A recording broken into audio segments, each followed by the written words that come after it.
말 나온 김에 이 이야기부터 마무리를 줘보죠. 비조에 속해져 있는 팀들이 잊혀지지 않게 일주일에 한 번씩 언급을 하는 그 시간입니다. 어차피 원더우먼에 대한 이야기를 꺼냈으니까 그 부분을 쭉 이어서 마무리를 지어보도록 하겠습니다. 지난 영상에도 말미에 살짝 이야기를 했지만 과연 이 원더우먼에 어떤 선수가 들어올 것인지에 대한 이야기를 했었죠. 좀 복잡했던 일들이 어느 정도 정리가 되어가고 있고 이 비조의 경기들이 이제 치러져야 될 시점이 점점 다가와서 그래서 아마 다른 팀들은 수혈이 돼야 되는 그 공석 자리에 선수들이 다 채워졌을 거라고 생각을 하는데 이제 원더우먼은 이제 비상이 걸린 거죠. 이번 일이 언급이 됐을 때부터 어느 정도 마음의 준비는 하고 있었을 수 있겠지만 그래도 공식적으로 딱 뭔가가 결정된 후에 움직일 수가 있으니까 제작진 입장에서도 뭐 비안으로 얼마만큼 준비했을지 모르지만 그것도 좀 걱정이 됩니다. 김희정님이 빠진 그 자리에는 선수가 당연히 지금 보충이 되어 있을 테고 어느 정도 이 비시즌 동안 같이 훈련도 소화했을 거라고 생각을 합니다. 직전 시즌에 보여줬던 원더우먼의 경기력이 굉장히 좋았어요. 김설희 선수의 그 킥에서부터 나온 그 포텐, 그 엄청난 자원이 터지면서 원더우먼이 한층 업그레이드가 돼가고 있었던 상황이고 그리고 반면 다른 포지션의 모든 선수들도 굉장히 유기적으로 잘 호흡들이 맞아가면서 특히 이 팀의 에이스였던 김가영의 활약도 돋보였죠. 근데 이걸 타임테이블로 좀 나눠서 생각을 해봐야 돼요. 김희정님이 빠졌던 그 자리에 투입될 선수에 대한 거는 김가영이 존재했을 때를 기준으로 제작진이 생각을 했을 겁니다. 특급이나 A급의 선수를 물망에 올리진 않았을 것 같아요. 더도 덜도 아닌 기존의 김희정님의 실력 안에서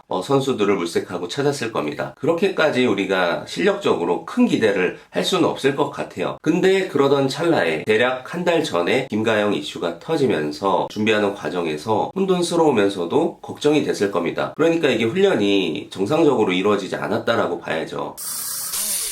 슬금. 그래서 이 타임테이블을 대략 1, 2주 전으로 돌려놓고 생각을 해보면 그 개인의 입장도 그렇지만 원더우먼 팀 자체에 대한 분위기도 말이 아니었을 겁니다. 그럼 일단 제작진은 불똥이 떨어진 거지. 이걸 어떻게 해? 김희정님의 자리에 선수를 물색하는 거는 그렇게 어려운 일이 아니었을 거예요. 이번에는 이야기가 좀 달라집니다. 김가영의 자리는 이 팀의 에이스 자리예요. 주축으로 이 팀을 잘 이끌었던 존재이기 때문에 웬만한 선수의 수급으로는 그 역할을 대체하기가 쉽지 않을 겁니다. 이 짧은 시간 안에 선수를 수급해야 된다. 그래서 이 자리에 어떤 카드를 넣어야 될지 고민이 많을 수밖에 없습니다. 우리가 그 가상세계관 안에서 재미있게 언급했던 송소희 선수나 주명 선수의 존재, 뭐 주명 선수까지는 어느 정도의 가능성을 두고 우리가 이야기했다라고 하지만 송소희 선수 부분은 전혀 가능성이 없음에도 불구하고 우리가 재미있으려고 얘기한 부분들이잖아요. 근데 현실이야. 이제는 현실에 마주한 거예요. 며칠 뒤면은 당장 경기를 뛰어야 되는 이 상황에서 더 이상 송소희 주명을 얘기하고 있을 시간이 없는 거예요. 현실적으로 이 대안을 찾아야 되는 거야. 그런 화제성이나 임팩트 이런 거를 생각해 봤을 때 가장 어울리는 선수는 바로 아나콘다의 윤태진 선수예요. 근데 아니나 다를까 이 부분에서 벌써 많은 분들이 이야기를 하고 계십니다. 윤태진이 들어와야 되는 거 아니냐. 두 선수의 사이에 실력의 간극이 어느 정도 있는지는 모르겠습니다. 그래도 많은 분들은 실력적으로만 놓고 보면 김가영 쪽으로 무게를 실어줄 텐데 그럼에도 불구하고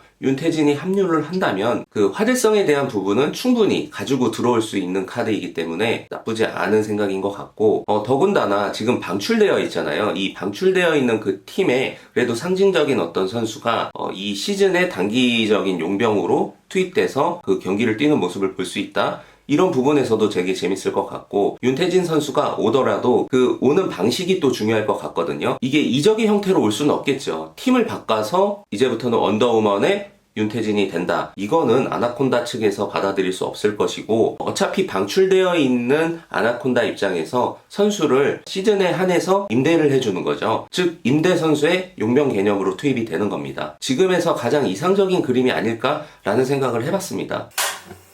슬금. 아니면 또 하나의 가능성은 이런 가능성이 있겠죠. 원래 개벤저스에 투입시키려고 했던 꽤나 실력이 있었던 용병 선수, 우리가 모르는 그 어떤 선수가 있다라고 치면 그 선수가 등장할 수 있는 기회를 잃었잖아요. 개벤저스에서 용병을 받지 않는 바람에 붕 뜨는 상황이 됐는데 어차피 준비하고 있었던 이야기가 나왔던 이 선수를 그대로 언더우먼 팀으로 합류시키면 이야기는 또 말끔하게 해결이 될 것 같아요. 진짜 실제로 그렇게 꽤나 실력 있는 선수가 준비되어 있었던 상황이라고 한다면요. 기존의 김가영과 어느 정도 비슷한 수준의 실력을 갖고 있다라고 한다면 모든 문제는 그래도 말끔하게 해결이 될 겁니다. 그랬을 때 이 두 가지 상황이 가장 현실 가능성이 높은 현재의 상황인 것 같아요. 그러니까 결론은 하나예요. 적어도 김가영이 빠진 그 자리에 김가영 이상급은 들어와야 되는 상황이 돼버렸습니다. 그렇지 않으면 전에도 말씀드렸듯이 계속 반복해서 김가영은 소환이 될 테고 사람들의 입에 끊임없이 오르락 내리락 할 수밖에 없을 겁니다. 어려운 숙제일수록 이것이 해결될 때의 상황들이 꽤나 드라마틱하게 해결될 때들이 있거든요. 지금의 가장 어려운 상황에서의 다음의 한 수가 신의 한 수가 될 수 있는 꽤나 좋은 선택을 하기를 기대해 보겠습니다. 그나마 긍정적인 이야기를 하나 더 던져주자면 그 직업군에서 꽤나 프리한 상황이에요. 그 누구도 이제는 그 직업군에 관련된 아이덴티티로 딴지를 걸지는 않을 것 같거든요. 그러니까 전방위적으로 직업도 상관없어. 그냥 축구 잘하는 임팩트를 줄 수 있는 실력자 찾아서 데리고 오면 됩니다. 그러니까 진짜 축구 선수를 데리고 와도 돼. 내가 생각했을 때는. 지금 상황이라면 그 정도 데리고 와도 넘어갈 것 같아요.